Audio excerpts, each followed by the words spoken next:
Welcome back to the deep dive. Today, we're doing something a bit different. We are shifting gears. We're not just browsing through interesting articles. We're really buckling up for a high-stakes masterclass. Mm-hmm. We have a very, very specific mission today. We're looking at a whole stack of sources.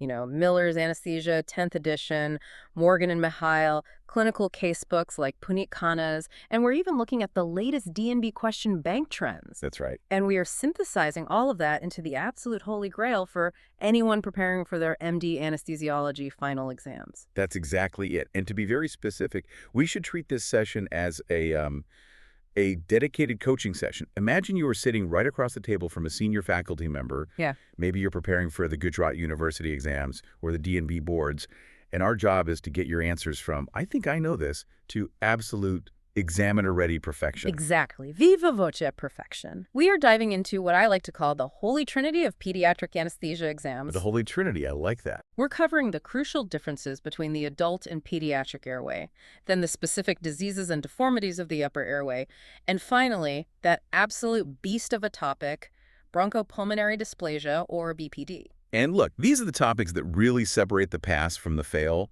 But, more importantly, they separate the safe anesthesiologist from the unsafe one. The goal today isn't just to, read the textbook out loud. No. It's to translate that dense information into the specific keywords, the structured answers that an examiner is just waiting to hear during a viva voce or when they're marking your theory paper. Right. It's all about the performance on the day. It is. We need to move beyond just basic reading. We are aiming for that viva voce perfection. Okay, let's get right into it then. Part A, Introduction and Exam Framing. Why is the specific cluster of topics the airway and BPD? Why is it such a favorite for examiners? Is it just because they like to torture candidates? It can certainly feel that way, but no. Hmm. It really comes down to one word: safety. The examiner's primary mindset, their first question is always, is this candidate safe to be left alone with a child at 2 in the morning? Okay, that's a sobering thought. It is. And you have to understand, a child is not just a small adult. That's the cliche, I know, but in airway management, it is the absolute unshakable truth. Any upper airway pathology in a child has a massive outsized impact on anesthetic safety, and that's because children have almost zero physiological reserve. Right. And looking at the exam patterns from the sources, how does this topic usually show up? Is it a long question, a short note? It's everywhere. You'll see it absolutely everywhere. In the theory papers, you will almost inevitably get a 10-mark question asking you to, tabulate the anatomical and physiological differences between adult and pediatric airways. That is standard. Okay, so that's a def. Or you might get a short note, maybe for 5 marks, on the anesthetic implications of BPD. But in the Viva, it's even more critical. The cannot intubate, cannot ventilate scenario in a pediatric patient is a standard table Viva topic. It's a classic OSCE station. And if you fumbled that? If you can't articulate the anatomical reasons why you're struggling to ventilate, or if you don't know the specific step-by-step management for a child with a syndromic airway, well, the exam pretty much ends right there. They'll move on, but they've already made up their mind. Okay, that definitely sets the stakes. Let's unpack the first pillar of this trinity then. Part B, the difference between adult and pediatric airway. You've labeled this as absolutely essential. It's pure exam gold. It's the foundation for everything else. If you're asked to draw a diagram or list the differences in your paper, there are non-negotiables that you absolutely must hit. Okay, so let's walk through them. Let's start from the top with the head. Anatomically, what's the headline here for an exam answer? The occiput. It's all about the occiput. Children, and especially infants, have a relatively large and prominent occiput. Now, why does that matter for the anesthetist? It's about positioning, right? Exactly. When you lay an adult flat on their back, their head is usually in a neutral position. Their airway axes are more or less aligned. But when you lay a child flat on a sand mattress, that large occiput pushes the head forward. It forces the neck into flexion. Which would immediately occlude the airway. It's like kinking a hose. Precisely. It buckles the airway closed before you've even started.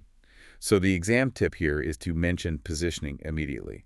You don't use a head ring or a donut for a neonate. So what do you use? You use a shoulder roll. You need to place a small roll under the shoulders to lift the chest and bring the head back into what we call the sniffing position. That's how you align the oral, pharyngeal, and laryngeal axis. If you say head ring for a neonate in a Viva, you'll be corrected immediately. It shows you don't understand the basic mechanics. Got it. Shoulder roll to counteract the large occiput. Very clear. What about inside the mouth, the tongue? Macroglossia. But it's a relative macroglossia. The tongue isn't pathologically huge, but relative to the small size of the oral cavity, it's massive. It fills a whole space. And so it's the first thing to cause a problem. It is the most common cause of obstruction under sedation or anesthesia. The moment muscle tone is lost, it falls back against the posterior pharyngeal wall and acts like a plug. This is why we are so aggressive with jaw thrusts, and why an oral or nasal airway is often our first move in kids. Okay, moving further down the airway, let's talk about the larynx. I always hear that the position is different. What's the key exam point here? Yes, the level of the larynx. In an adult, the glottis, the opening of vocal cords, sits roughly at the level of the C5 or C6 vertebra. In an infant, it is much higher. It's up at C3 or C4. So it's more cephalid, to use the technical term. Cephalid, and this is important, it appears more anterior. Now be careful with the word anterior. It doesn't mean the larynx is physically floating in front of the neck. It means that because it is so much higher up, kind of tucked under the base of that large tongue, the angle of approach from the mouth during laryngoscopy is much more acute. It appears anterior to your line of sight. Which makes it harder to see the cords. Much harder. Yeah. You have to lift that tongue up and out of the way, and the angle is steep. That brings us perfectly to the epiglottis. This is a classic description question. If the examiner says, describe the pediatric epiglottis, what are the words they want to hear? You need 4 keywords. You should be able to rattle these off. It's omega-shaped, floppy, long, and stiff. Omega-shaped, like the Greek letter. Yes, exactly. It's sort of curled in on itself. It's not a flat leaf. And because it's long and floppy, it has this tendency to just hang down and obscure your view of the cords. Okay, and how does that compare to the adult one? In an adult, the epiglottis is broad, flat, and more leaf-like. You can place a curved Macintosh blade into the vallecula, that little space between the base of the tongue and the epiglottis, and when you lift, the whole structure moves up indirectly, exposing the cords. But that doesn't work in a kid. It often doesn't. In an infant, because that epiglottis is so floppy, if you pull on the vallecula, the epiglottis itself might just fold over and cover the airway even more. It's like trying to lift a wet noodle by pulling on the tablecloth underneath it. So what's the solution? That is why we so often use a straight blade, the Miller blade. In infants, you don't go into the vallecula. You go physically over the top of the epiglottis and use the tip of the blade to pick it up directly. You're essentially pinning it up against the base of the tongue to get it out of your view. Right. Straight blade for the floppy omega-shaped epiglottis. That's a great clinical pearl. Now, let's talk about the overall shape of the airway itself. I've heard the terms funnel and cylinder thrown around. Yes, this is a very classic concept, and you must know it. The adult airway is, for all intents and purposes, roughly cylindrical. The diameter at the vocal cords is about the same as the diameter further down at the cricoid and in the trachea. Okay, a tube. A tube, yes. The pediatric airway, however, has traditionally been taught as being funnel-shaped. It's widest at the top, at the glottic opening, and then it tapers down. And where does it taper to? What's the narrowest part of that funnel? This feels important. Ah, yes. The great controversy. This is a very high-yield area for a Viva discussion, so you need to know both sides. The classic teaching, the answer that has been in textbooks like Miller and Morgan for decades, is that the narrowest part of the pediatric airway is the cricoid cartilage. The subglottic region? The subglottic region, yes. And that's critical because the cricoid is a complete circumferential ring of cartilage, right? Correct. It doesn't expand. It doesn't expand. It's a fixed bony ring. So if you shove an endotracheal tube in that's too big, it will compress the delicate mucosa against that hard cartilage ring. That compression causes ischemia, which leads to edema, and if it's bad enough, it can lead to scarring and long-term subglottic stenosis. And that's the whole rationale behind using uncuffed tubes traditionally. Exactly. The idea was to minimize the bulk passing through that narrow cricoid ring to prevent that pressure entry. But you mentioned a controversy. What's the modern view? Yes. So modern imaging, we're talking ultrasound and MRI studies, has suggested that functionally, the glottis, the vocal cords themselves, might actually be the narrowest point, dynamically, similar to adults. The airway is more elliptical than a perfect circle. So for the exam, which answer do I give? This is key. For the purposes of the exam, unless the examiner specifically prompts you by asking about recent updates or the latest imaging studies, you should stick to the classic teaching. Yeah. You say, the narrowest part is the cricoid cartilage. It's the safe answer because it's the one that drives the safe clinical behavior, which is choosing a smaller tube and checking for a leak. You can then add, although I am aware that recent imaging suggests this may not be anatomically true in all cases. That shows you're up to date, but grounded in safe practice. That's a perfect way to phrase it. Stick to the cricoid for the exam paper. Finally, for anatomy, what about the trachea itself? 2 things, short and small. The trachea in a neonate is only about 4 to 5 centimeters long from the cords to the carina. That is incredibly tiny. It's nothing. This means your margin for error when placing an endotracheal tube is practically 0. I mean, millimeters. If you push it in just 1 centimeter too far, you're in the right main stem bronchus, ventilating only 1 lung. And if you don't secure it well. If you pull it back 1 centimeter, or if the child just flexes their neck, you might extubate them. This is why tube fixation is so critical in pediatrics. You have to be meticulous. Okay, that covers the anatomy in great detail. Let's shift gears now to physiology. This is section 3 of our outline. You mentioned earlier that children have basically 0 reserve. Let's put some hard numbers on that for the exam. Absolutely. The single most important number you need to memorize is oxygen consumption, or VO2.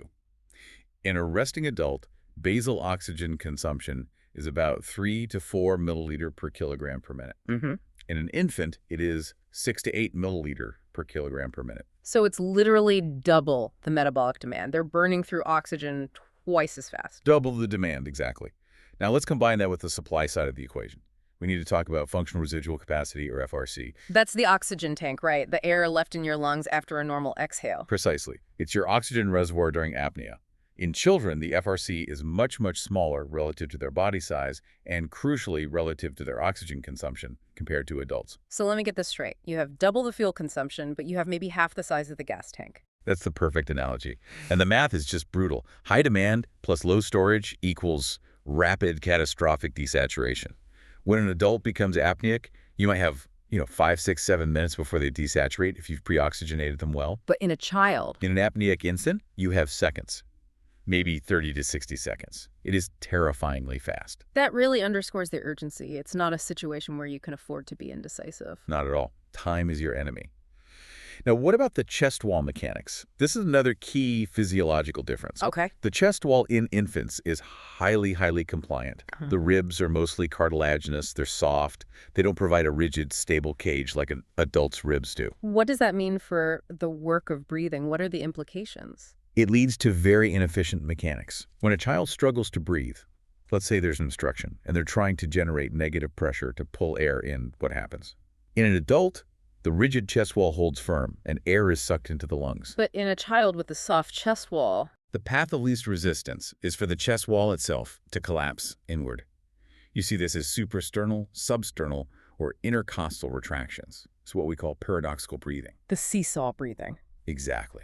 The chest is caving in, the abdomen is pushing out. They're working incredibly hard, but they're not actually moving much air. They're just deforming their own chest.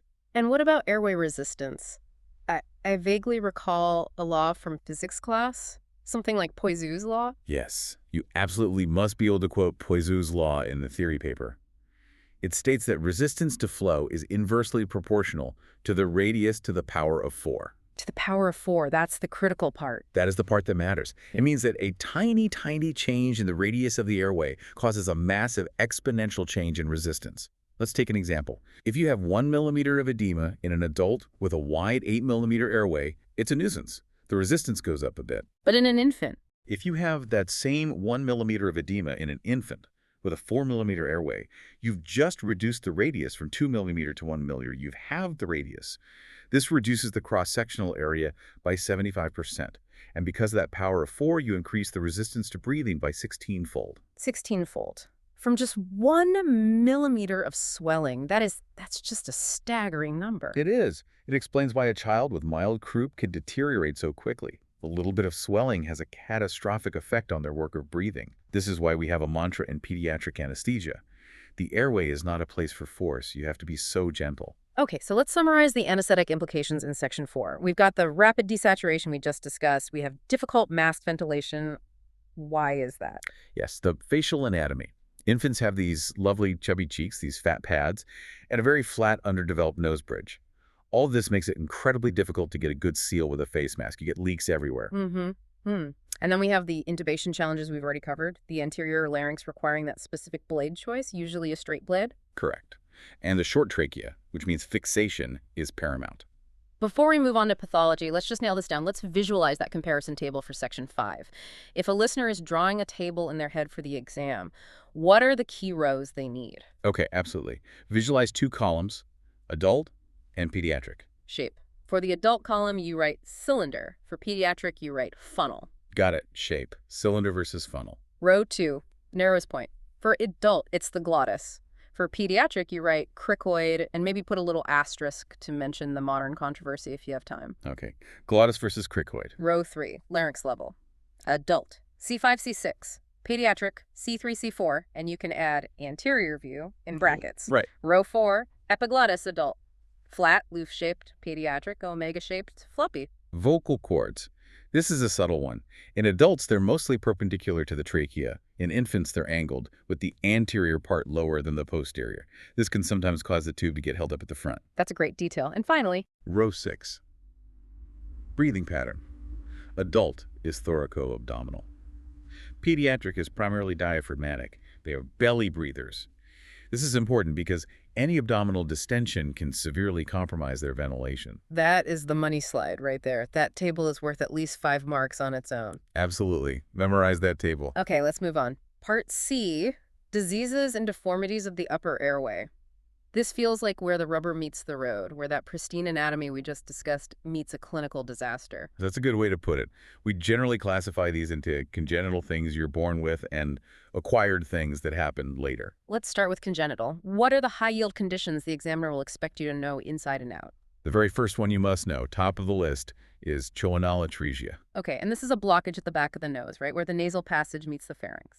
Yes, it's a bony or membranous septum blocking that passage. And it's absolutely crucial because human neonates are obligate nasal breathers. They haven't really learned how to breathe through their mouths efficiently yet. It's a reflex they develop later. So if both sides are blocked. If you have bilateral choanal atresia, you get a classic clinical picture. The baby comes out, they cry, and they're pink. Because when they're crying, they're breathing through their mouth. Okay. But the moment they stop crying and close their mouth to try and breathe through their nose, they turn blue. They become cyanotic. This is a true airway emergency. And the management is what? Immediate insertion of an oral airway, Oh, or even just a modified Godel airway. You have to Wow. mechanically stent the mouth open to create a passage for air. yeah. It's life-saving. Wow. Okay, next up is the Pierre Robin sequence. I feel like this comes up in every single pediatric exam. It does, and for good reason. For the exam, you need to know the triad. It's 3 things. 1, Micrognathia, which is a small, underdeveloped jaw. 2, Glossoptosis, which means the tongue falls backward into the pharynx. And 3, often a U-shaped cleft palate. And why is it called a sequence and not a syndrome? That's a classic Viva question. It is. It's a sequence because one defect leads to the others. The primary defect is the micrognathia, the small jaw. Because the jaw is small, the tongue has nowhere to go but up and back into the pharynx. And because the tongue is in the way, it physically prevents the palatal shells from fusing in the midline, which is what causes the cleft palate. It's a domino effect. And the anesthetic challenge here is obvious. It is the absolute classic difficult ventilation, difficult intubation scenario. You can't ventilate with a mask because the tongue is literally blocking the pharynx like a cork. And you can't intubate easily because the small jaw gives you no room to work. And again, the tongue is in the way. But there's a key point about its progression with age, right? Yes, and this is an important exam point. Pierre Robin patients usually improve with age. As the child grows, the mandible has a period of catch-up growth. It grows forward, pulling the tongue with it, and the airway opens up. Now, you should contrast that with Treacher-Collins syndrome. How is that different? Treacher-Collins is different and, in many ways, more challenging. It's a mandibulofacial dysostosis. So they also have a small jaw, but they often have other features like choanal atresia and malformed ears. But the crucial distinction is this. Treacher-Collins gets worse with age. The facial deformity and airway difficulty become more pronounced as they grow. Okay, that is a key distinction to make in an answer. Pierre Robin improves, Treacher-Collins worsens. What about the anesthetic implications for Down syndrome? Right, trisomy 21. From an airway perspective, you think of a few things. Microglossia, a large tongue and a small mouth. They can have a floppy airway, tracheomalacia, but the specific anesthetic trap here, the thing they want you to mention, is atlantoaxial instability. The C1, C2 joint. Correct. There can be laxity in the ligaments holding the first two cervical vertebrae together. You must be very, very careful with neck extension during intubation. Overly aggressive positioning could potentially cause a spinal cord injury. They're also known to be prone to developing subglottic stenosis. That's a huge safety point. Okay, let's move from congenital to acquired diseases. The classic exam face-off. Croup versus epiglottitis. This is a classic comparison question, and you need to know the differences cold. Let's break it down. Croup, which is technically laryngotracheobronchitis, is almost always viral. It comes on gradually over a day or two. The child typically has a preceding cold. And the classic sign. The classic sign is a barking cough, like a seal. It's often worse at night. On a neck x-ray, you look for the Steeple sign, which is the subglottic narrowing of the trachea, looking like a church steeple. Okay, so viral, gradual, barking cough, Steeple sign. Now contrast that with epiglottitis. Epiglottitis is the opposite in every way. It's bacterial, usually Haemophilus influenza, though it's much rarer now thanks to the Hive vaccine. It has a rapid toxic onset over hours.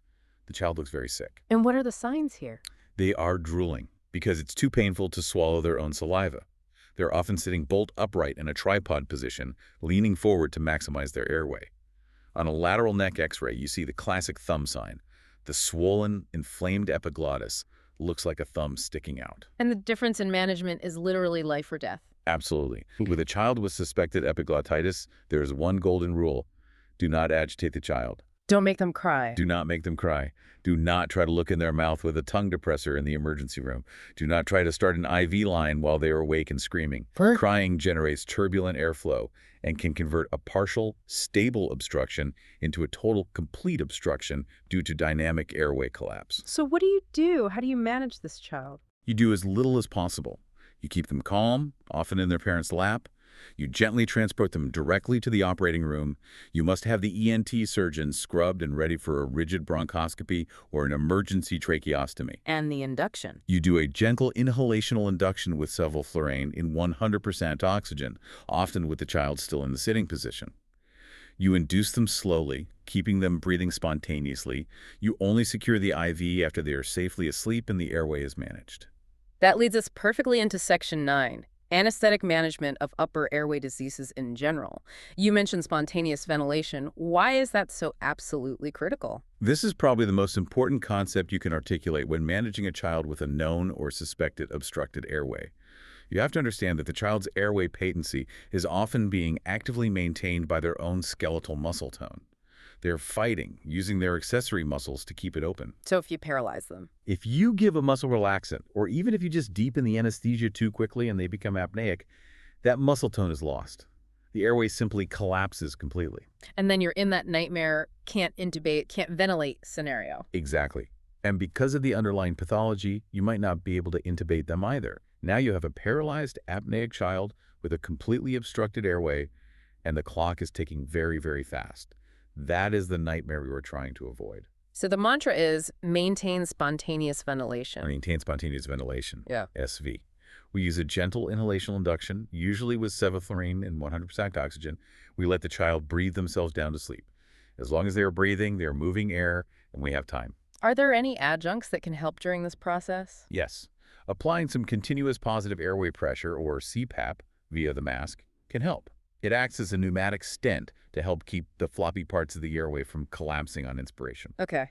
And after intubation, we talked about the risk of subglottic stenosis if the tube is too big. This brings us back to post-extubation croup. Correct. This is an iatrogenic or doctor-caused problem. If you intubate a child with an endotracheal tube that is too large for their cricoid ring, you cause pressure, ischemia, and edema. When you extubate them, that edema swells inward and obstructs the airway. The child develops stridor, usually within an hour of extubation. So how do we prevent that? What's the test? The leak test. This is mandatory exam knowledge. After the tube is in place, you close the APL valve, and you should hear a leak of air around the tube at a specific airway pressure, usually around 20 to 25 centimeters of water. Like if there's no leak? If there is no leak at 25 or even 30 centimeter H2O, the tube is too tight. It's plugging the cricoid. You must deflate the cuff if it's a cuff tube, and if there's still no leak, you must change it for a smaller size. Even if the ventilation seems perfect with that tube? Even if the ventilation is perfect, a tight tube now means potential stenosis later. You must sacrifice a perfectly sealed airway for the long-term safety of the child. That's a critical safety point examiners look for. Excellent. That's very clear. Let's move on now to the third part of our Trinity. Part D, Bronchopulmonary Dysplasia, or BPD. This feels like a shift in focus. We're moving from the plumbing of the airway to the actual machinery of the lungs. It is, and it's a very common scenario. You'll have a former premature infant, now maybe 6 months old, coming for a hernia repair, and the history says BPD. For the exam, you need to start with the definition. The classic definition is a requirement for supplemental oxygen for more than 28 days of life in a premature infant. Okay, oxygen dependence for more than 28 days. Now, I've heard about old BPD versus new BPD. What's the distinction there? That's a great point to bring up. Old BPD, which is what we saw decades ago in larger premature infants, was a disease of severe fibrosis, inflammation, and scarring. It was caused by very aggressive mechanical ventilation and high concentrations of oxygen. And new BPD? New BPD, which is what we predominantly see now in extremely premature infants, is less about scarring and inflammation and more about arrested development. Arrested development. What does that mean in terms of the lung structure? It means that the normal process of alveolarization, the formation of the tiny air sacs, the alveoli, is halted. So instead of millions and millions of tiny grape-like sacs which create a huge surface area for gas exchange, the infant's lung is left with fewer, larger, simplified sacs. It's like having a few large balloons instead of a complex sponge. So the surface area for gas exchange is dramatically reduced. Dramatically, and that's the core of the problem. So if an examiner asks for the key pathophysiological features of BPD, what are the pillars of that answer? You need to list 3 main pillars. Pillar number 1 is structural. That simplified lung structure, the arrested development we just talked about. Pillar number 2 is vascular. Pulmonary hypertension, or PHTN, is a major, major cause of morbidity and mortality. And number 3? Pillar number 3 is the airway itself. These kids have increased airway resistance. They have hyperreactive airways, meaning they are very prone to bronchospasm. Let's focus on that pulmonary hypertension for a moment. That sounds particularly dangerous. How does that affect our anesthetic plan? It's incredibly dangerous. The pulmonary blood vessels in a child with BPD are underdeveloped, constricted, and incredibly reactive. If that child gets hypoxic or acidotic from high CO2 or even just agitated and stressed, those vessels clamp down hard. A pulmonary hypertensive crisis. Exactly. This shoots up the pressure in the right side of the heart, the right ventricle, which is not designed to pump against high pressure. This can lead to acute right heart failure and cardiovascular collapse. So that brings us to section 13, the anesthetic considerations for a child with BPD. How do we manage this fragile system? Okay, preoperatively, you have to do your homework. Yeah. Optimize their nutrition, treat any underlying respiratory infections, and critically, check a recent echocardiogram to assess the severity of their pulmonary hypertension. And intraoperatively, let's talk about oxygen. Intra-op, you must use what I call the Goldilocks principle for oxygen. It has to be just right. Too low, and you risk hypoxia, which will trigger one of those PHTN crises. Then too high. Too high, and you risk oxidative stress to those fragile lungs. And if the child is still very young and at risk, you can also worsen retinopathy of prematurity. So we aim for a target SpO2, usually around 91 to 95%, not 100%. Okay, 91 to 95%. What about the ventilation strategy? Gentle, absolutely gentle. You use a pressure-controlled mode of ventilation to limit barotrauma. Yeah. You use low tidal volumes, and you allow for permissive hypercapnia. Meaning you don't chase a normal CO2 level. Exactly. Don't chase a normal CO2 of 40 if it requires dangerously high ventilator pressures to achieve it. It's safer to accept a slightly higher CO2, say 50 or 55, as long as the pH is acceptable, rather than damaging the lungs further. And fluids. Very restrictive. These lungs are prone to getting wet. They develop pulmonary edema very easily, so you give just enough fluid to maintain perfusion and no more. And the postoperative period, is there a special risk there? A huge risk. The biggest risk is postoperative apnea. These kids, especially if they are former preemies, have an immature respiratory drive. The stress of surgery and anesthesia can cause them to simply stop breathing. So how do we manage that risk? There is a hard and fast rule. Any child with a history of apnea or any child who is less than 60 weeks post-conceptual age needs overnight admission and monitoring. They are not candidates for day case surgery. That is a critical, non-negotiable rule. Less than 60 weeks, PCA equals admission. Yes, it is a safety standard. If you send them home and they stop breathing in the car seat on the way, that is an absolute catastrophe. We're moving into the integration phase now, Part E. Let's try and tie some of these threads together. Let's talk about airway management strategy in general pediatrics, sizing the endotracheal tube. You need to know the formulas. They will expect you to quote them. For uncuffed tubes, the formula is age in years 4 plus 4. Okay, age over 4 plus 4. And for cuffed tubes, specifically the new microcuff tubes, it's age in years 4 plus 3.5, a half size smaller. And you always have other sizes ready. Always. You must have one size larger and one size smaller than your calculated size immediately available on your trolley. No exceptions. We touched on this earlier, but let's reinforce that theme of time is the enemy. Why is that so central to all of this? It connects everything back to that core physiology. The high VO2, the low FRC. You just don't have time. Everything has to be prepared before you induce anesthesia. You must pre-oxygenate effectively to fill that tiny FRC with as much oxygen as possible. You must have your plan A, plan B for difficult airway, and even a plan C ready and within arm's reach. Okay, now for the final section, Part F, exam integration. Let's really synthesize this for the listener. Imagine you're in the exam hall. You've got 10 minutes to write the answer on anesthetic implications of the pediatric airway. What's your money slide summary, the framework for your answer? The best way to structure your answer is like this. Think of 3 sentences. 1. Anatomy dictates our equipment. For example, the floppy epiglottis dictates our choice of a straight blade. 2. Physiology dictates our speed. The high VO2 and low FRC dictate our rapid response to apnea. 3. Pathology dictates our technique. An obstructed airway dictates maintaining spontaneous ventilation. BPD lungs dictate a gentle ventilation strategy. That is a brilliant framework. Anatomy dictates equipment, physiology dictates speed, pathology dictates technique. If you structure your answer around those 3 principles, you will cover all the key points and sound incredibly organized. And for the comparison tables, actually draw them. Draw the funnel versus cylinder. For an upper airway obstruction question, draw the flow volume loop showing the flattened inspiratory limb. Okay, let's hit some common Viva traps. What are the common mistakes students make that you see all the time? Trap number 1. Treating a syndromic child, like one with Pierre Robin, as if they have a normal airway until proven otherwise. That's backward. You must always anticipate a difficult airway and be prepared for it. Trap number 2. Ignoring the leak test. You intubate, the ventilation is fine, you move on. No. You must state, I would then perform a leak test to ensure the tube is not too tight to prevent post-extubation croup. Right. Trap number 3. Blasting 100% O2 in a neonate without thinking. You must mention the risks, retinopathy of prematurity, and oxidative stress. Show that you understand oxygen is a drug with side effects. And for a BPD patient, what's the big trap there? The trap is treating BPD lungs like healthy lungs. Trying to normalize the blood gases with aggressive ventilation. No. The correct answer is gentle ventilation, permissive hypercapnia, and prioritizing lung protection over perfect numbers. Diagrams. You mentioned the flow loop and the funnel. Any others that score points? You can draw the difference in the angulation of the main stem bronchi. In adults, the right bronchus is more vertical. In children, the takeoff angles are more symmetric, though the right is still slightly straighter. It shows attention to detail. Okay, we are nearing the end. Let's do a final rapid-fire recap of the absolute key takeaways for the exam. Okay, here we go. 1.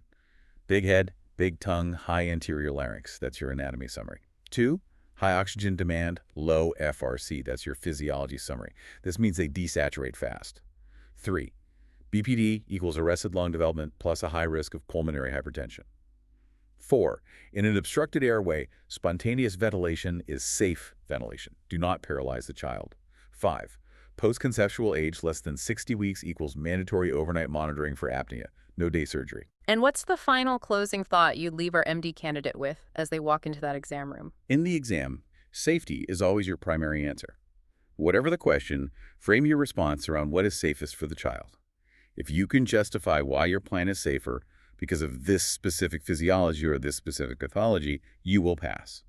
The examiner isn't looking for a genius. They're looking for a safe future colleague. Safety is the primary answer. I love that. It simplifies everything. And one last piece of advice, visualize the anatomy. Don't just memorize the list from the textbook. In your mind's eye, picture that floppy omega-shaped epiglottis. Picture those tiny, fragile, reactive pulmonary vessels in the BPD lung. If you can see it in your head, you can manage it in the operating room and explain it in the exam. Thank you. That was a true masterclass, a high-yield download as promised. To our listeners, good luck with the exams. You have the knowledge. Now go structure it and deliver it with confidence. You've got this. Good luck. Go get that degree. See you on the next deep dive.